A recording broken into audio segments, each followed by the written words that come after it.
લીલિયા મોટા ખાતે ભગવાન પરશુરામનો જન્મોત્સવ ઉજવાયો હતો। ધારાસભ્ય મહેશભાઈ કસવાલાએ પરશુરામની પ્રતિમાની પૂજા અર્ચના કરી હતી। લીલિયા મોટા ખાતે સમસ્ત બ્રહ્મ સમાજ યુવા પાક દ્વારા ભગવાન પરશુરામનો જન્મોત્સવ ધામધૂમપૂર્વક ઉજવવામાં આવ્યો।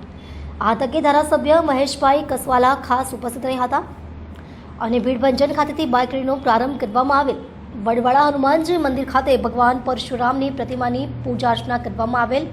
ત્યારબાદ શોભાયાત્રા પ્રસ્થાન કરવામાં આવેલ, જેમાં મોટી સંખ્યામાં બ્રહ્મ પરિવાર સહિત તાલુકા ભાજપ પ્રમુખ જિગ્નેશ સાવજ, વિપુલભાઈ દુધાત, ભીખાભાઈ ધોરાજીયા, ગૌતમભાઈ વિછિયા, જયસુખ સુરાણી, બાબુભાઈ ધામત, સુખાભાઈ ભરવાડ, ભનુભાઈ ડાભી, કેતનભાઈ ઢાંકેચા, નીતિનભાઈ ત્રિવેદી, ખોડાભાઈ માળવિયા, વિજયભાઈ ભાલાળા સહિત બ્રહ્મ સમાજના પ્રમુખ કિશોરભાઈ પાઠક, ઉપપ્રમુખ મનોજભાઈ જોશી, મહામંત્રી નિલેશભાઈ મહેતા સહિતના અગ્રણી આગેવાનો મોટી સંખ્યામાં ઉપસ્થિત રહ્યા હતા।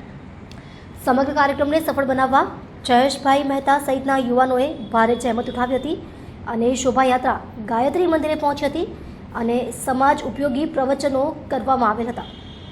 આ તકે પત્રકાર દીપકભાઈ ભટ્ટ તેમજ અનિલભાઈ વાળાનું પત્રકાર તરીકે સમાજ દ્વારા સન્માન કરવામાં આવેલ અને સર્વ ભૂદેવોએ સાથે પ્રસાદ પણ લીધેલ। રિપોર્ટર દીપક ભટ્ટ સાથે કેમેરામેન અનિલ વાળા, લીલિયા મોટા। સમસ્ત બ્રહ્મ સમાજ દ્વારા ભવ્ય શોભાયાત્રા બાઇક રેલી યોજવામાં આવી હતી, તો તે વિશે બે શબ્દો સમાજને સંદેશ મળે આપો।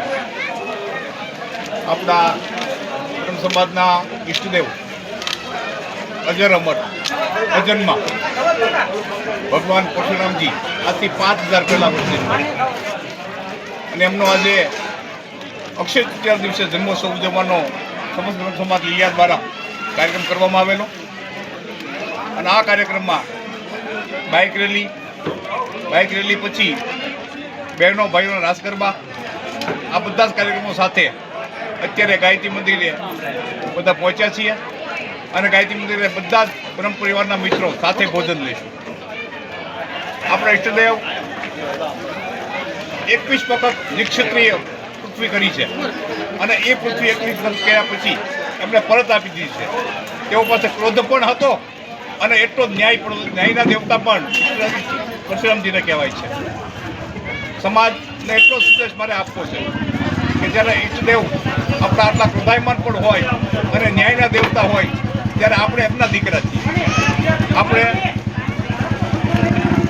સમાજના તમામ યુવાનો, ભાઈઓ, બહેનો સંગઠિત થઈએ, આપણું સંગઠન વધે, આપણું બધાનું આત્મબળ વધે, આપણે બધા સમાજ માટે કાંઈક કરવાની ભાવના કરી છૂટીએ, એવી ભાવના આપણામાં પેદા થાય અને સમાજના દરેક વ્યક્તિ સમાજને ઉપયોગી થાય, એવો સંદેશ હું આજના દિને આપવા માગું છું અને પરશુરામજીના આશીર્વાદ સમાજના દરેક વ્યક્તિને મળે એવી ભગવાન પરશુરામને પ્રાર્થના કરું છું।